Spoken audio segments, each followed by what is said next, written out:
하나님이 쓰시는 사람이란 제목으로 말씀을 전하겠습니다. 우리 하나님은요, 온 우주 만물을 말씀으로 창조하실 정도로 스스로 모든 걸 하실 수 있는 분이세요. 그럼에도 불구하고 성경에 보면 창조와 구원의 역사를 제외하고는요, 대부분 하나님은요, 사람을 통해 일하십니다. 사람을 통해 역사하시는 분이 하나님이세요. 성경에 등장하는 많은 인물들이 나옵니다. 그래서 저는요, 성경을 읽으면서 이렇게 기도하는 마음으로 주님께 고백해요. 하나님, 말씀에 등장하는 이 사람처럼 하나님 저도 좀 사용해 주십시오. 하나님, 초대교회를 하나님 쓰셨던 것처럼 우리 몸된 교회를 좀 사용해 주십시오. 특별히 어렵고 힘든 우리 성도님들 많이 계시는데 하나님께서 역사하셔서 그들의 삶을 통해 하나님이 하나님 되심을 나타내 보여달라고 간구할 때가 있습니다. 여러분, 그러면 하나님은 어떤 사람을 쓰실까요? 하나님이 사람을 쓰시는 이유가 뭘까요? 야고보서 5장 17절 상반절에 보면 구약 성경에서 가장 많은 하나님의 역사를 경험한 엘리야 선지자에 대해서 이렇게 성경이 말하고 있습니다. 같이 한번 읽겠습니다. 엘리야는 우리와 성정이 같은 사람이로되. 아멘. 성정이 같다는 말이 뭡니까? 우리랑 똑같이 본성을 가지고 있는 사람이래요. 연약하고, 우린 연약하기에 넘어지잖아요. 쉽게 쓰러지잖아요. 어렵잖아요. 힘들잖아요. 낙심이 참 잘 되잖아요. 그런데 엘리야도 그런 사람이라는 것입니다. 여러분, 엘리야가 우울증에 걸린 거 아시죠? 엘리야도 그렇게 연약한 사람이었었어요. 그런데 그런 연약한 사람을 통해서 하나님이 어떤 일을 행하십니까? 우리 이어서 말씀 계속 읽어보도록 하겠습니다. 그가 비가 오지 않기를 간절히 기도한즉 3년 6개월 동안 땅에 비가 오지 아니하고 다시 기도하니 하늘이 비를 주고 땅이 열매를 맺었느니라. 아멘. 저와 여러분들처럼, 아니 어쩌면 우리보다 더 연약한 사람이 엘리야라는 사람인데 하나님은 그 엘리야라는 사람을 통해서요, 무려 그가 기도했더니 3년 6개월 동안 비가 오지 않도록 하셨대요. 3년 6개월 동안 비가 오지 않고 기근과 가뭄이 계속되던 그 땅에 엘리야라는 사람이 기도했더니 하나님 다시 비를 허락하셨다고 합니다. 놀랍지 않습니까? 여러분, 밖에 비가 엄청 내려요. 여러분 좀 기도하셔서 그쳐주시면 감사하겠습니다.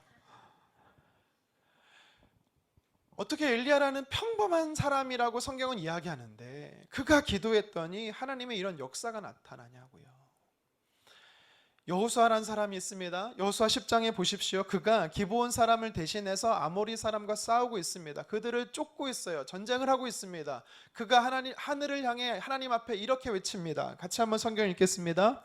태양아, 너는 기브온 위에 머물라. 달아, 너도 아얄론 골짜기에 그리할지어다 하매. 아멘. 태양도 멈추게 해주십시오. 달도 멈추게 해주십시오. 그가 하나님 앞에 그렇게 간절히 기도했더니 하나님은요, 그것을요, 들어주셨다라는 거예요. 이게 설명이 가능합니까?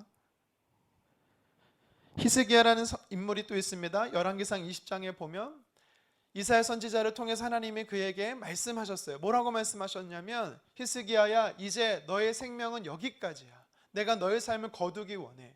그 얘기를 들었을 때 그게 너무 낙심이 되는 거예요. 그가 어떻게 합니까? 히스기야 왕이 얼굴을 벽을 향하여서 간절히 기도했다라고 말합니다. 그가 부르짖었더니 어떤 일이 일어나요? 하나님이 그의 삶 안에 15년 생명을 더 연장해 주세요. 그것에 대한 증표로서 어떤 일을 증표로 주시냐면 해 그림자가 10도 뒤로 물러가게 해주셨대요. 한 사람이 기도했더니 해와 달도 멈추고, 한 사람이, 어떤 사람이 기도했더니 그림자도 뒤로 물러나고. 믿지 않는 사람들, 세상 사람들은요, 아니 어쩌면 우리들 중에서도요, 에이, 이런 일은 일어나지 않아, 허구야, 진짜가 아니야 라고 생각할 수 있습니다. 하지만 저는요, 기록된 성경이 하나님의 말씀인 것을 믿기 때문에 지금도 여전히 하나님의 이 놀라우신 역사는 저와 여러분들을 통해서 반드시 나타날 줄 믿습니다. 자, 그렇다면 하나님이 어떤 사람을 통해서 일하실까? 다시 말해, 하나님이 쓰시는 사람은 어떤 사람일까? 오늘 본문에 등장하는 엘리야를 통해서 하나님이 사람을 쓰실 때 어떤 사람을 쓰시는지 몇 가지를 살펴보기 원합니다. 그래서 저와 여러분들의 삶 안에도 하나님께서 반드시 쓰임받고 쓰시는 사람 되기를 간절히 소망합니다. 본질적으로 태생적으로 저와 여러분들과 다를 바 없는 엘리야라고 성경은 말씀하세요. 그런데도 오늘 엘리야를 통해서 하나님이 놀라운 일을 이루십니다. 어떻게 엘리야가 쓰임받을 수 있는가? 첫 번째는요, 그는 하나님의 말씀을 믿고 부르짖었기 때문에 하나님 앞에 쓰임받을 수 있었던 것입니다. 우리가 18장의 말씀을 살펴볼 건데요, 앞선 17장에 보면은 하나님께서 이스라엘 백성들이 너무 우상 숭배가 심하니까 그 땅에 비를 그치게 하시겠다라고 말씀하세요. 그리고 시간이 한참 흘러서 오늘 본문 18장 1절에 다시 하나님이 엘리야를 부르십니다. 그리고 말씀하세요. 내가 비를 내릴 건데 그 비가 내린다는 사실을 아합 왕에게 가서 전하라 말하라 라고 이야기한 겁니다. 우리 본문 18장 1절 같이 한번 읽겠습니다. 많은 날이 지나고 제3년에 여호와의 말씀이 엘리야에게 임하여 이르시되 너는 가서 아합에게 보이라. 내가 비를 지면에 내리리라. 아멘. 예수님도 그랬고 야고보서에 보면 3년 6개월이라고 말했는데 왜 오늘 본문에는 3년인가, 뭔가 이게 좀 상충된가 여러분 생각하실 수 있는데요, 그게 아니고요. 그리 시냇가에서 6개월 정도, 약 한 6개월 정도 그가 하나님이 피난을 허락하시고 다시 사르밧이라는 곳에 한 과부의 집에 머물게 하시는데 그때가 약 한 3년 정도 시간이 흘렀었던 것입니다. 그래서 오늘 성경 18장 1절에는 3년 후에 하나님이 엘리야에게 말씀하신 거죠. 계속해서 2절 말씀도 읽겠습니다. 엘리야가 아합에게 보이려고 가니 그때에 사마리아의 기근이 심하였더라. 아멘. 하나님께서 엘리야에게 나타나셨어요. 엘리야에게 나타나셔서 내가 비를 줄 건데 비가 오기 전에 너가 먼저 아합에게 가서 비가 온다고 말하라. 그런데 2절에 보십시오. 2절에 뭐라고 말합니까? 하나님 말씀하셨으니까 이제 비가 오겠지. 하나님 말씀하셨으니까 비가 올 거야. 아니요. 성경은 뭐라고 말하고 있습니까? 사마리아 지역의 기근이 더 심해졌다라는 겁니다. 3년 6개월 동안 여전히 비가 안 왔어요. 이 이야기는 어제도 안 왔다는 소리고 오늘도 안 온다라는 이야기고 내일도 당연히 안 올 거란 이야기입니다. 빗줄기가 막 쏟아져야 우리가 비가 온다고 말할 거예요. 아니, 빗줄기는 아니더라도 한 방울의 비는 엘리야가 맞아야만 그가 하나님 비를 주시겠거니, 그 빗방울도 없다라면 구름, 먹구름이라도 보여야 하나님의 말씀이 이루어지겠다라고 그는 믿었을 겁니다. 근데 오늘 성경은 뭐라고 말해요? 더 안 좋아졌다라는 거예요. 하나님 말씀하셨음에도 불구하고 더 안 좋아졌다라는 겁니다. 그런데 엘리야가 어떻게 해요? 어떻게 합니까? 그가 아합 왕에게 갑니다. 41절 말씀 같이 한번 읽어보도록 하겠습니다. 엘리야가 아합에게 이르되 올라가서 먹고 마시소서, 큰 비 소리가 있나이다. 아멘. 좀 이상하지 않습니까? 분명히 1절에 18장 1절에 보면 하나님께서 비를 주겠다 하셨지만 2절에 보면 비가 내리지도 않고 비올 기미도 보이지 않고 더 기근이 심했다라고 이야기합니다. 그런데 오늘 41절에 엘리야가 뭐라고 말하고 있습니까? 왕이여 장막으로 가서 쉬소서, 하나님께서 말씀하시기를 비를 주신다고 했습니다. 제가 큰 비 소리를 들었습니다 라고 이야기하고 있어요. 지금 엘리야가 거짓말하고 있는 거예요. 비가 내리지 않는데 어떻게 빗소리를 들었다라고 말합니까? 사실 여기서 말하는 큰 비 소리라 하면 무엇을 의미하는 거냐면 1절에 오늘 18장 1절에 하나님께서 엘리야에게 말했던 사실, 내가 비를 내리리라, 이 음성을 그가 들었다라는 거예요. 하나님께서 말씀하신 음성이 엘리야의 가슴에 사무쳐서 그것이 울림이 되어서 그것이 확신과 사실로 엘리야는 믿었다라는 것입니다. 여러분, 하나님께서요 엘리야를 쓰실 수 있었던 첫 번째 이유가 바로 이겁니다. 무엇이냐면 하나님의 음성을 그대로 믿는 것. 오늘날도 동일합니다. 하나님이 저와 여러분들을 통해서 일하실 수 있는 방법이 무엇입니까? 여러분들이 하나님 앞에 쓰임 받을 수 있는 방법이 무엇입니까? 오늘날도 들려지는 하나님의 음성, 다시 말해 기록된 성경을 통해서 하나님의 말씀이 여전히 살아계시고 여전히 역사한다라는 것을 우리가 믿을 때, 그 믿는 사람을 통해서 하나님은 일하실 수 있다라는 것입니다. 비가 올 테니 아합 왕이여 가서 씻소서. 엘리야는요, 그도 그러면 아합 왕처럼 쉬러 갑니까? 아닙니다. 그는 어떻게 하지요? 42절에 보면 갈멜산 꼭대기로 올라갔다라고 이야기합니다. 가서 그가 무엇을 합니까? 땅에 엎드려서 기도했다라는 거죠. 그는요, 하나님의 말씀을 믿었을 뿐만 아니라, 들려진 음성을 믿었을 뿐만 아니라, 믿고 끝난 것이 아니라 그 말씀을 붙잡고 그 말씀을 가지고 기도했다라는 것입니다. 여러분, 엘리야가 하나님 앞에 쓰임 받을 수 있었던 첫 번째 특별함이 바로 이겁니다. 하나님의 말씀을 믿고 부르짖는 것입니다. 우리가 살아계신 하나님의 말씀을 믿고 부르짖으면 여전히 연약하고 여전히 부족하고 여전히 죄 많고 여전히 쓰러지고 낙심하는 나지만, 내 상황과 환경은 여전히 어렵고 힘들지만 하나님 일하실 수 있다라는 것입니다. 여러분, 이 사실을 우리가 믿으셨으면 좋겠어요. 열왕기하 6장에 보면은 이 엘리야의 제자지요, 엘리사 선지자가 또 나옵니다. 엘리사 선지자가 도단성에 머물러 있었어요. 그가 있다라는 사실을 알고 아람의 군사들이 엘리사 선지자를 잡으려고 어떻게 합니까? 군사들을 보내서 도단성을 다 둘러쌉니다. 그 다음날 아침에 엘리사의 종 사한이 와서 보니까 큰일 난 거예요. 아람의 군사들이 지금 도단성을 다 둘러 진치고 있는 겁니다. 그랬더니 그가 뭐라고 말합니다. 우리가 죽게 됐습니다. 이제 끝입니다. 그는요, 무엇을 보고 외친 거예요? 자기 눈앞에 벌어진 객관적 사실을 보고 말한 겁니다. 여러분, 이것이 우리에게 무엇을 의미하느냐면, 하나님의 사람들인 우리가 육신의 눈으로만 보고 내 앞에 벌어진 상황들이 있는 그대로 인정하는 건 물론 중요하지만, 그 사실로만 영향을 받으면 우리는요, 이 사한 게하시처럼 우리는 낙심할 수밖에 없다라는 사실입니다. 동일한 그 위치에, 동일한 그 순간에 엘리사 선지자도 봤어요. 근데 엘리사 선지자는 무엇을 보았습니까? 성경은요, 믿음의 눈을 열어서 보았다라고 이야기합니다. 믿음의 눈을 열었더니 그가 무엇을 봤대요? 아람의 군사들만 본 것이 아니라 도단성을 둘러싸고 있는 아람의 군사들도 있었고, 그 아람의 군사들을 둘러싸고 있는 하나님의 불말과 불병거들을 보았다라고 이야기합니다. 여러분, 믿음의 눈으로 바라보기를 간절히 원합니다. 믿음의 눈으로 부르짖기를 간절히 원합니다. 믿음의 눈으로 부르짖는 게 무엇입니까? 내게 지금 들려지시는 하나님 말씀, 기록된 성경을 붙잡고 기도하는 것입니다. 우리는 두 가지 눈이 있어요. 육신의 눈이 있고 믿음의 눈이 있어요. 육신의 눈으로 기도하면 여러분 힘들어요. 힘듭니다. 일희일비할 수밖에 없는 것이 우리 육신의 상황입니다. 하지만 믿음의 눈으로, 다시 말해 기록된 하나님의 말씀을 붙잡고 기도하면 우리에게는요, 승리가 있어요. 왜요? 하나님이 약속하셨거든요. 1절에 비를 내려주시겠다라는 하나님의 음성이 들렸어요.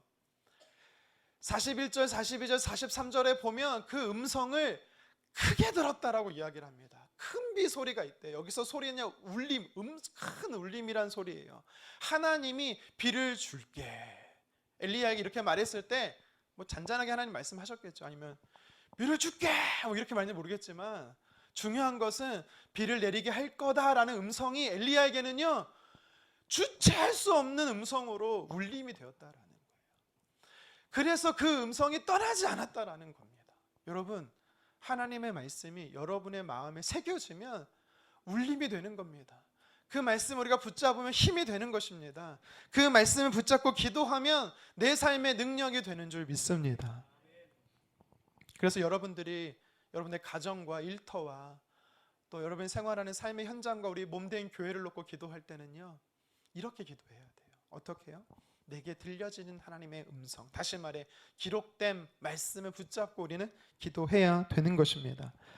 예전에도 한번 제가 소개를 했던 이야기인데요, 이집트 수도에 가면 모카탐이라는 지역이 있습니다. 그곳에 가면 동굴교회라고 있어요. 사진에 보시면 위에 사진이 정면의 모습이고요, 아래는요 그 실내부 전경 모습입니다. 보통 중앙아시아, 중동 그리고 아프리카는 이슬람권 문화라고, 이슬람이 참 많이 있어요. 개신교, 기독교를 찾아보기가 참 많이 어려운데요, 유독 이집트 기독교 인구가 15%나 됩니다. 그 이유가 왜일까요? 과거 이집트에 어떤 일이 있었냐면 AD 979년에 이슬람 지도자였던 알무즈라는 자가 이집트 안에 거주하는 기독교인들을 말살시키기 위해서요. 당시 콥틱 교회, 이집트는 콥틱 교라고 이야기를 해요. 기독교를. 그래서 아브라함을 그 당시 콥틱 교회 수장이었던 아브라함을 부릅니다. 이렇게 얘기하는 거예요. 너희가 믿는 하나님, 그 하나님이 너희들에게 들려주신 음성인 성경, 경전이 있잖아. 이곳에 보면, 이 성경에 보면 작은 믿음만 있어도, 겨자씨 믿음만 있어도 바위를 들어서 바다에 던진다고 하는데 이게 사실이냐? 그렇다면 일주일의 시간을 줄 테니까 저 큰 바위를 옮겨라 라고 이야기하는 거예요. 만약 그렇지 않으면 다 너희를 죽이겠다라고 이야기를 합니다. 당시 기독교 수장이었던 이집트의 수장이었던 아브라함은요, 근심에 쌓여서 하나님 앞에 나와 기도합니다. 그런데 3일째 되는 날 하나님의 음성이 이에게 들렸어요. 지금 당장 밖으로 나가라. 지금 당장 나가면 물두멍을 들고 가는 사람이 있을 거다. 그에게 기도를 부탁해라. 그가 무작정 밖으로 나갑니다. 나갔더니요, 큰 물병을 지고 가는 시몬이라는 사람이 있었어요. 그에게 말하는 거예요. 우리가 지금 이런 위기에 처해 있고 하나님께서 나에게 말씀하셨고 하나님이 당신을 통해서 우리를 구원해 줄 거다라고 말씀하셨습니다. 근데 그가 시몬이라는 자가 거절해요. 왜요? 자기는 아무것도 아니거든요. 그는 한쪽 눈도 없어요. 그는요 구두수성공이라서 참 밑바닥 인생이었어요. 너무나 평범한 사람이었고 자기는 죄 많고 연약한 사람이기에 절대 하나님 나 쓰실 수 없다라고 말했던 사람입니다. 그런데 계속해서 아브라함이 간청하니까 그가 마지못해 수락합니다. 그러면서 이렇게 요청해요. 금식을 선포해 주십시오. 이집트의 온 기독교인들이 함께 금식했으면 좋겠습니다. 남은 기간 동안에. 그리고 저와 함께 기도했으면 좋겠습니다. 알무즈가 말한 일주일의 시간이 지났습니다. 그래서 온 기독교인들을 죽이기 위해서 군대와 함께 진을 치고 있을 때 아브라함과 시몬과 그리고 기독교인들이 그 군대를 마주 서서 이렇게 기도합니다. 이렇게 기도하고 있었어요. 하나님, 이 산을 옮겨 주십시오. 그래서 우리의 생명을 지켜주십시오. 하지만 하나님께서 그렇게 하지 않으실지라도 여기 모인 주의 자녀들은 하나님을 절대 버리지 않겠습니다. 우리가 저들의 칼에 배임을 당한다 할지라도 우리는 신앙을 버리지 않겠습니다. 죽음의 긴장이 감도는 그 순간에 여기저기서 이집트의 사람들이 기독교인들의 기도 소리가 울려 퍼지기 시작한 겁니다. 그런데 갑자기 역사는 일어났어요. 흔들림 없이 서 있던 큰 바위가 갑자기 굉음과 함께 물러나기 시작한 겁니다. 이 모카탐이라는 단어는요, 사람들이 뚜벅뚜벅 걷다라는 이 의성어가 카탐이에요. 그래서 그 지역이 모카탐이 되었고 그 지역에 바로 움직인 그 현장에 바로 교회가 들어선 겁니다. 우리가 아까 본 그 교회입니다. 하나님의 말씀을 붙잡고 하나님의 말씀은 그대로 하나님이 이루신다는 사실을 붙잡고 하나님 앞에 기도했던 그 사람들을 통해서 하나님께서는 역사해 주셨던 것입니다. 여러분, 지금도 하나님은요 저와 여러분들에게 말씀하세요. 물론 우리가 들을 수 있는 음성으로 들리는 건 아닙니다. 기록된 하나님의 말씀을 통해 우리의 내면의 음성으로 들리는 것입니다. 감동으로 들려지는 거예요. 예수님께서 뭐라고 말씀합니까? 마가복음 16장 17절에 하나님의 말씀을 믿는 자들에게는 이런 표적들, 이런 기적들, 이런 이적들이 따른다라고 분명히 말씀하셨어요. 문제는 뭐예요? 내게 왜 기적이 안 나타납니까? 내게 이적이 왜 안 나타납니까? 하나님의 말씀을 보지도 않을 뿐더러 하나님의 말씀을 믿지도 않기 때문이에요. 예수님 분명히 말씀하셨어요. 지금도 하나님의 말씀은 우리에게 들려지고 있어요. 그 하나님의 말씀을 우리는 들어야 되고 믿어야 되는 거예요. 하나님은요 우리의 모든 것을 알고 계신다라고 말합니다. 나를 향하신 하나님의 마음을 새하려 보려고 했더니 너무나 많아서 바다의 모래알같이 많아서 셀 수조차 없다라고 성경은 말합니다. 예레미야 29장 11절에 여러분들을 향한 하나님의 마음은 평안이라고 말씀하세요. 미래와 희망을 주는 거래요. 예레미야 33장 3절에는요 여러분들에게 크고 비밀한 일들을 알게 하시겠다라고 말합니다. 모든 환난 중에 우리를 위로하시는 하나님, 낙심되고 근심될 때 더 나와 가까이 만나 주시겠다라고 하는 분, 이게 바로 하나님이시고 하나님의 약속이에요. 뿐만이 아닙니다. 우리를 인도해 주신대요. 죄에서 건져 주신대요. 흘리는 눈물을 닦아 주신다라고 말씀하세요. 더 이상 우리에게 죄를 묻지 않으시겠대요. 우리가 천국에 입성하는 그날은 천국에서 잔치의 날이 되게 해 주시겠다라고 주님 약속하십니다. 사실 너무 많아요. 성경에는 하나님 약속들이 너무 많습니다. 그걸 믿으면 그것이 하나님의 들려질 음성으로 끝나는 것이 아니라 저와 여러분들의 삶 안에 능력으로 나타내는 줄 믿으시기를 바랍니다. 다니엘서 9장 2절에 다니엘이 이렇게 고백합니다. 같이 한번 읽어볼까요? 곧 그 통치 원년에 나 다니엘이 책을 통해 여호와께서 말씀으로 선지자 예레미야에게 알려주신 그 연수를 깨달았나니 곧 예루살렘의 황폐함이 70년 만에 그치리라 하신 것이니라. 아멘. 다니엘이요, 기록된 성경 다니엘서를 통해서 뭐라고 말했냐면, 나도 하나님의 말씀을 붙잡고 기도했다. 여러분, 다니엘이 하나님의 약속의 말씀을 붙잡고 기도한 본문이 어딘지 아십니까? 예레미야 25장 11절과 12절이에요.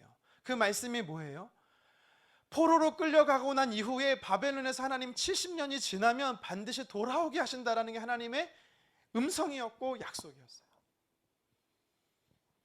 성경에 나오는 하나님의 사람도요, 특징이 뭐냐? 하나님 앞에 쓰임받은 사람의 특징이 뭐냐? 하나님의 음성을 믿었다라는 겁니다. 믿고 기도했다라는 거예요. 여러분, 이 사실은요, 오늘날 저와 여러분들에게 도전하는 겁니다. 동일합니다. 하나님이 쓰시는 이 시대의 사람의 특징이 뭐냐? 기록된 들려진 하나님의 말씀을 통해서 그것을 믿고 기도하는 자입니다. 다니엘이 그랬고, 오늘 본문에 엘리야를 통해서 하나님께서 그들이 믿고 기도했더니 그들에게 하나님께서 역사하셨던 것처럼 저와 여러분들의 삶에도 현실과 육신의 눈으로 볼 때는 더 어두워지고 낙심되지만 믿음의 눈을 열어서 하나님의 말씀을 붙잡고 부르짖는, 그래서 하나님 앞에 쓰임받는 저와 여러분 되기를 간절히 원합니다. 계속해서 오늘 성경은 우리에게 똑같은 성정의 사람 엘리야를 통해서 하나님이 어떻게 그를 쓰실 수 있었는가 이야기를 하고 있습니다. 두 번째는요, 그는 하나님의 임재 현장에 거했기 때문입니다. 여러분, 우리가 하나님의 임재 현장에 거하면 하나님께 쓰임 받을 수 있는 줄 믿으시기를 바랍니다. 열왕기상 18장에 보면 하나님이 1절과 2절에 엘리야에게 비를 내릴 테니까 아합 왕에게 가라 하셨는데, 오늘 41절 그가 아합 왕 앞에 엘리야가 서기까지 사실 바로 갔던 건 아니에요. 그 사이에 어떤 일이 일어났냐면 전쟁이 있었어요. 850대 1로 이방 선지자와 영적 전쟁이 있었습니다. 그렇다면 왜 그가 끝나고 바로 갈멜산으로 갔을까요? 방금 이야기 드린 것처럼 그 갈멜산이라는 곳에서 하나님이 승리의 역사를 경험했기 때문에 그는요, 갈멜산으로 갈 수 있습니다. 두 번째는 무엇입니까? 두 번째는 구약에 보면 성전을 짓기 전에 이스라엘 백성들이 하나님을 예배하기 위해서요, 산당을 짓습니다. 어디다 짓냐면 하이플레이스라고 해서 높은 곳에 산 꼭대기에 지어요. 왜냐하면 그곳이 하나님이 계신다고 믿었기 때문이에요. 엘리야가 왜 아합 왕에게 비가 올 겁니다 말해놓고선 그가 갈멜산 꼭대기로 가는가? 그것은 그곳이 하나님이 계시는 곳이었기 때문이에요. 세 번째 이유가 있습니다. 그것이 궁극적인 목적으로서 하나님께 쓰임 받을 수 있었던 이유인데요. 그것이 뭐냐면 그 갈멜산의 꼭대기라는 지역은요, 평소 늘 그가 기도하던 장소였기 때문이에요. 하나님을 만나던 장소였기 때문입니다. 엘리야는요, 왜 하나님 앞에 가서 엎드렸습니까? 늘 그가 기도하던 장소에 가서 하나님 앞에 엎드려 기도한 것입니다. 예수님께서 새벽마다 한적한 곳에 가셔서 기도하셨어요. 제자들은 예수님이 사라지면 예수님은 거기 계셔 할 정도로 예수님을 찾으러 갈 수 있었던 장소가 있었습니다. 또 예수님께서 하루는 3명의 제자들 베드로와 야고보와 요한을 데리고 산에 가셨다라고 말해요. 우리는 그 산을 변화산이라고 이야기를 하죠. 또 예수님께서는 십자가에 달려 돌아가시기 전날에도 어디서 기도하셨다라고 말합니까? 감람산에서 기도하셨어요. 무엇을 알 수 있냐면 예수님에게 있어서 산이라는 장소는요, 늘 습관적으로 규칙적으로 약속된 장소로 하나님과 거룩한 임재의 교제를 누리는 현장이었다라는 것입니다. 여러분에게 묻고 싶습니다. 여러분들에게는요, 기도의 현장이 있습니까? 기도의 골방이 있습니까? 만약 여러분들이 사라졌을 때 여러분의 자녀들이 여러분들을 찾으러 가면 만날 수 있는 하나님과 교제의 현장이 있습니까? 제가 어릴 때요, 어머니가 저를 특히 주일날, 주중에도 마찬가지고 제가 사라지면 꼭 가면 있는 곳이 있었대요. 제 모교의 지하 2층 맨 구석. 옛날엔 방석을 썼어요. 알죠? 방석 사이에 자고 있대요. 항상 제가. 네, 교회를 사모함으로 어릴 때부터 교회에서 저를 찾으셨습니다. 어머니가. 우리가 어거스틴이라고 들어봤죠? 네. 윤리책에서는 아우구스티누스라고도 말하는데요. 이 어거스틴이라는 사람은요, 젊었을 때 이단 만이교에 빠지기도 하고 또 육신의 쾌락을 쫓아 살다 보니 하나님을 떠나 살았습니다. 그런데 그 사람이 하나님께 돌아오게 하는 원동력이 한 가지 있었습니다. 그것이 무엇인지 아닙니까? 그게 참으르게 보면 어머니의 기도였대요. 어머니의 기도. 나를 위해 펼쳐주신 당신의 손은 이 깊은 흑암으로부터 나를 건져주셨습니다. 이는 나의 어머니가 무릎 꿇고 눈물로 당신께 기도한 까닭입니다. 당신의 신실한 여종인 나의 어머니는 보통의 어머니들이 죽은 자식을 위해 우는 것보다 살아있는 나를 위해서 더 울었습니다 라고 그가 이렇게 기록하고 있어요. 그러니까 무슨 말이냐면 어거스틴은 보았다라는 거예요. 무엇을 봤냐면 날마다 자신을 위해서 눈물로 기도하는 어머니 모니카를 보았다라는 겁니다.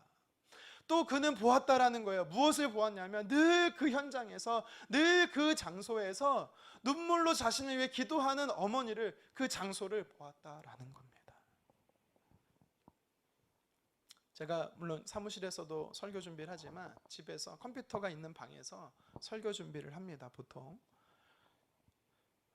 근데 저희는 항상 문을 다 열고, 방문을 다 열고 생활하기 때문에 뭐 하고 있는지 다 알 수 있어요. 근데 제가 말씀을 준비할 때는 방해를 받지 않게도 문을 좀 닫습니다. 조용하게 하려고.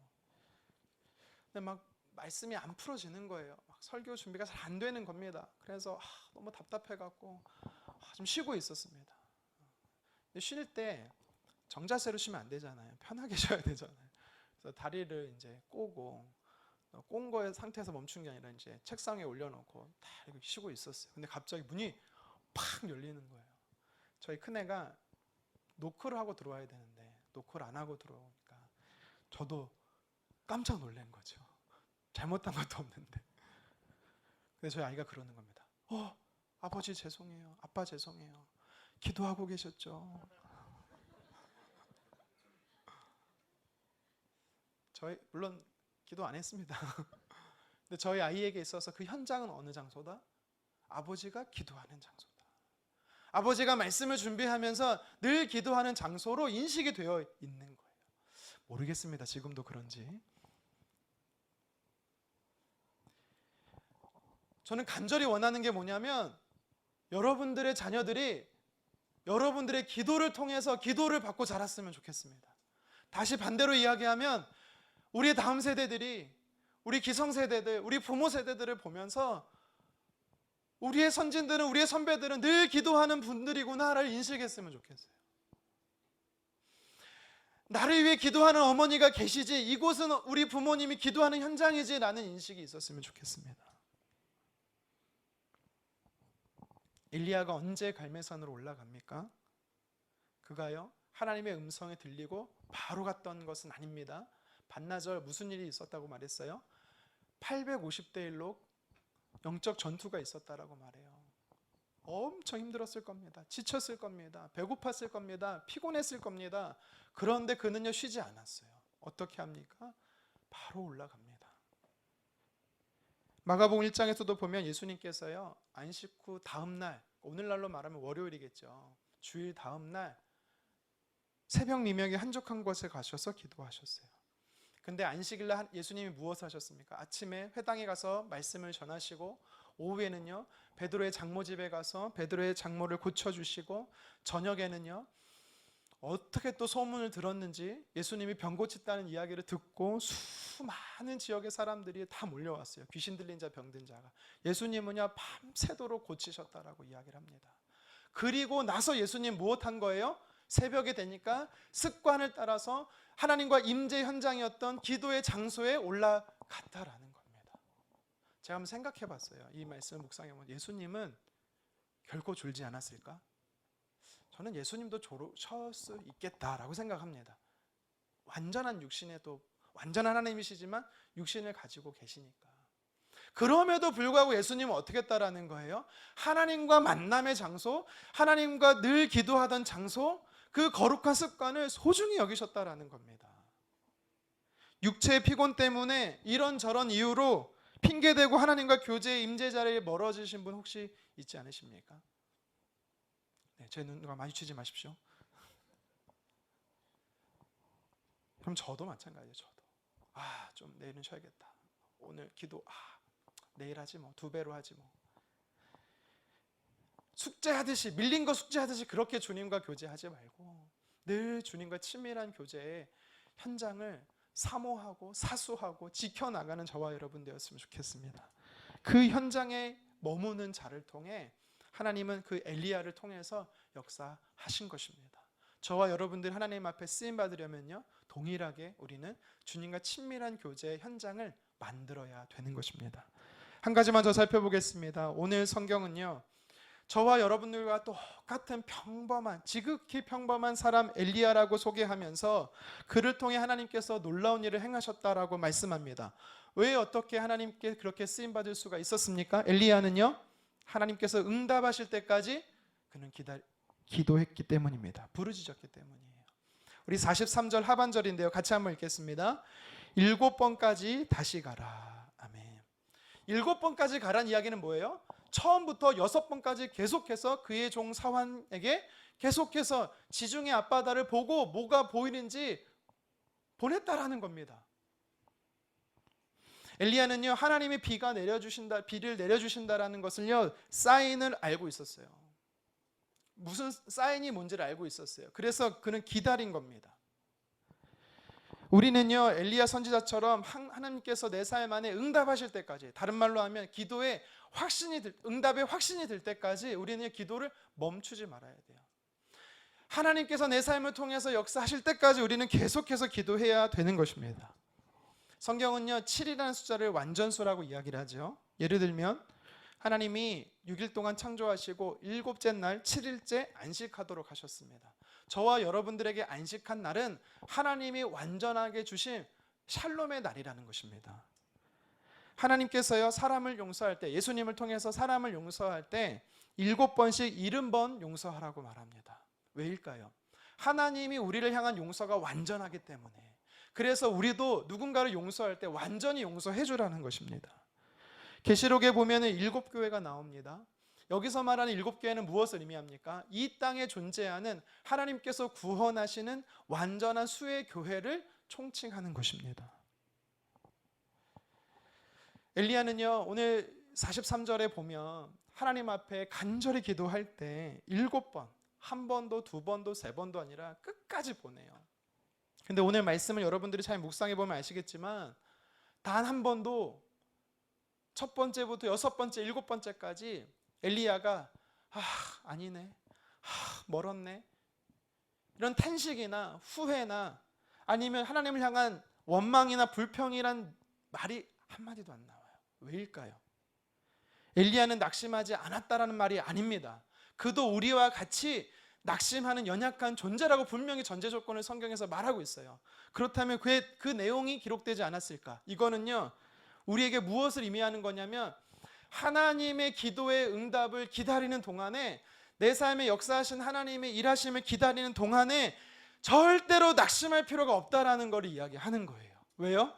하나님의 약속은 신실하기 때문에, 반드시 하나님은 약속하신 대로 이루시기 때문에. 우리가 응답을 바라고 기도하는 동안 지체되면 어때요? 우리 마음이 어려워지고 힘들어지잖아요. 낙심하잖아요. 낙심은 참 두려운 감정입니다. 낙심은요 죽음에 이르게 하는 병이다라고 말할 정도로 우리를 참 두렵게 합니다. 그래서 예수님도 제자들에게 직접적으로 기도할 때 낙심하지 말라고 이야기를 하세요. 우리 누가복음 18장 1절 같이 한번 읽겠습니다. 예수께서 그들에게 항상 기도하고 낙심하지 말아야 할 것을 비유로 말씀하여. 아멘. 여러분, 이거는요, 낙심할 수 있기 때문에 예수님이 낙심하지 말라라고 먼저 말씀하시는 거예요. 오늘 성경에도 마찬가지예요. 엘리야는 하나님의 응답이 분명히 말씀하시는 걸 믿었지만 그때는 정확히 몰라요. 그렇기 때문에 그때가 임할 때까지 그는 낙심하지 않기로 결정하는 겁니다.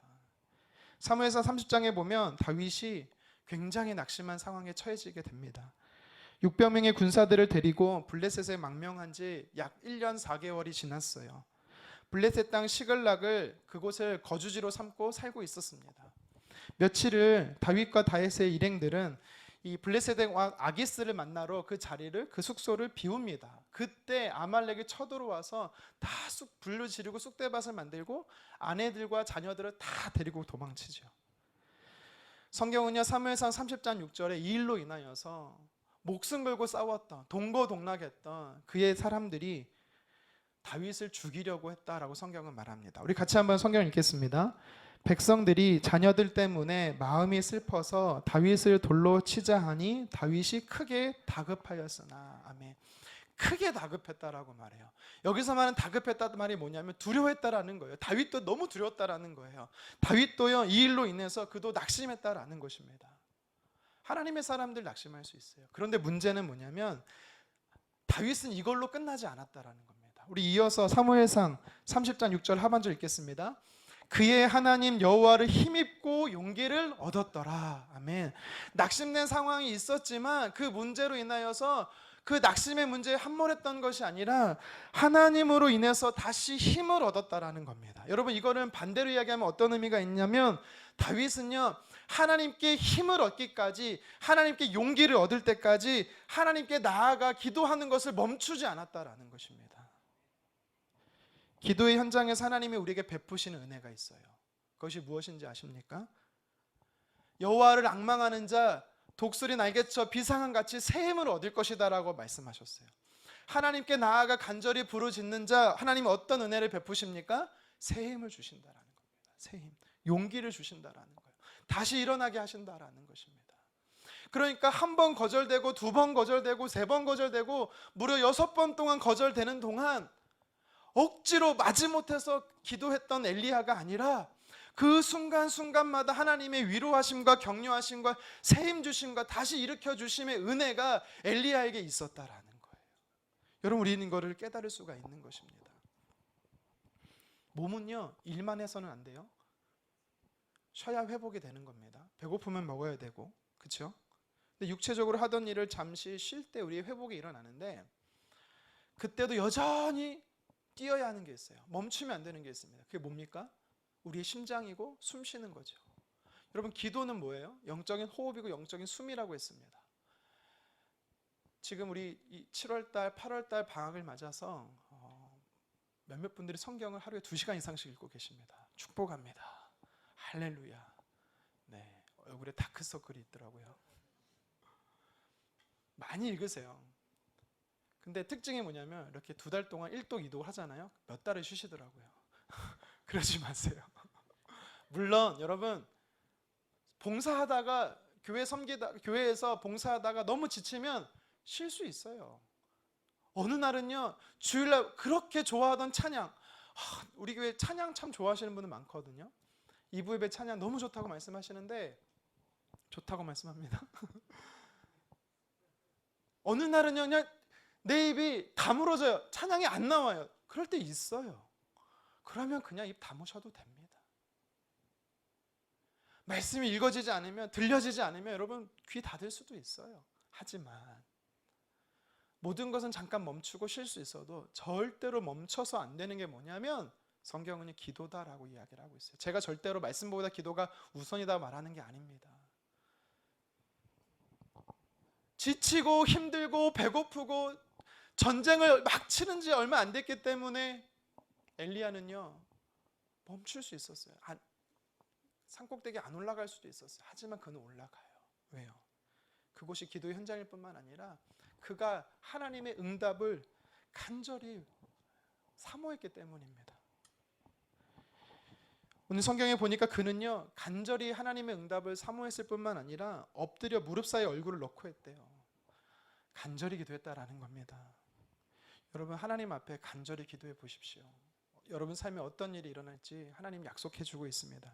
예수님께서 십자가를 지신 전날 기도하실 때 성경은 뭐라고 말합니까? 예수님 어떻게 기도했대요? 누가복음 22장 44절 상반절 같이 읽습니다. 예수께서 힘쓰고 애써 더욱 간절히 기도하시니, 이 다음 하반절에 뭐라고 나오냐면 예수님이 이렇게 간절히 기도했더니 흐르는 땀방울이 핏방울이 될 정도였대요. 그 정도로 예수님이 간절히 기도했다라는 겁니다. 엘리야는요 그렇게 하나님 앞에 응답이 될 때까지 기도를 쉬지 않고 멈추지 않고 계속해서 끈질기게 기도했습니다. 그랬더니 어떤 일이 벌어집니까? 45절 오늘 본문 상반절입니다. 함께 읽겠습니다. 조금 후에 구름과 바람이 일어나서 하늘이 캄캄해지며 큰 비가 내리는지라. 아멘.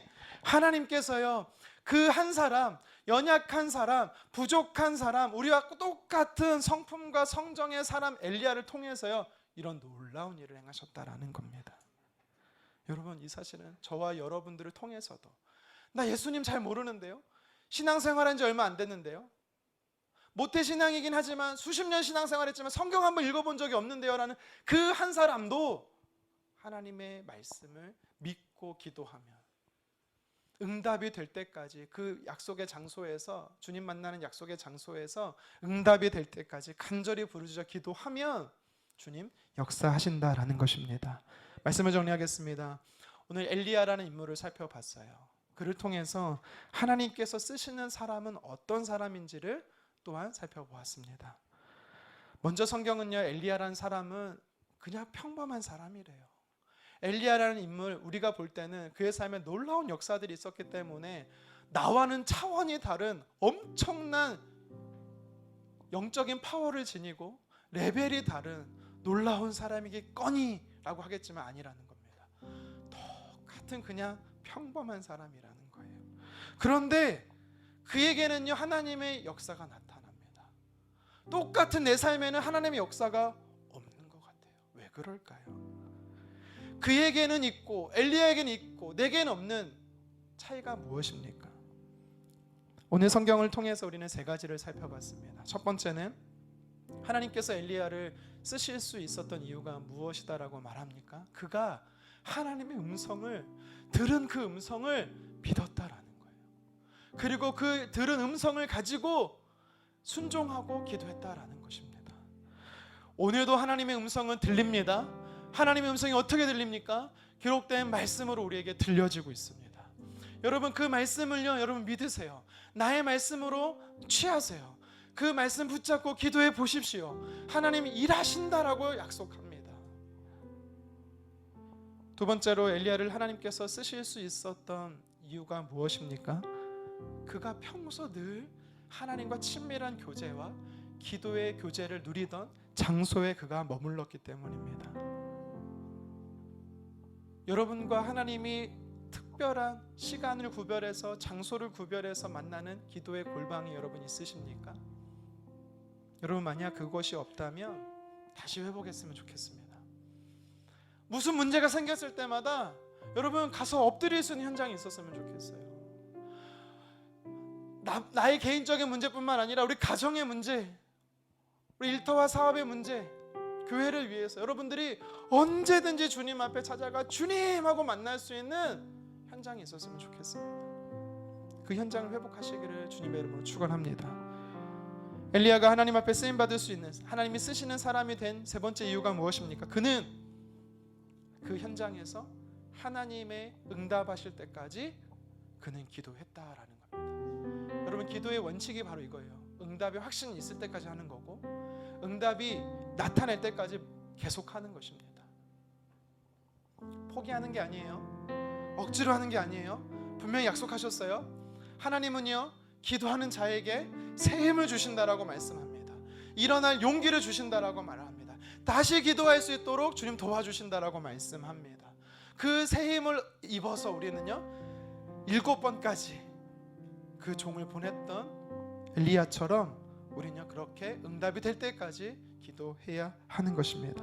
말씀을 믿고 기도하고 그 기도의 현장에서 응답이 될 때까지 부르짖었던 이 엘리야가 소유했던 이 세 가지의 특별함, 저와 여러분들의 특별함이 되고 저와 여러분들을 통해서 하나님이 일하시기를 주님의 이름으로 축원합니다.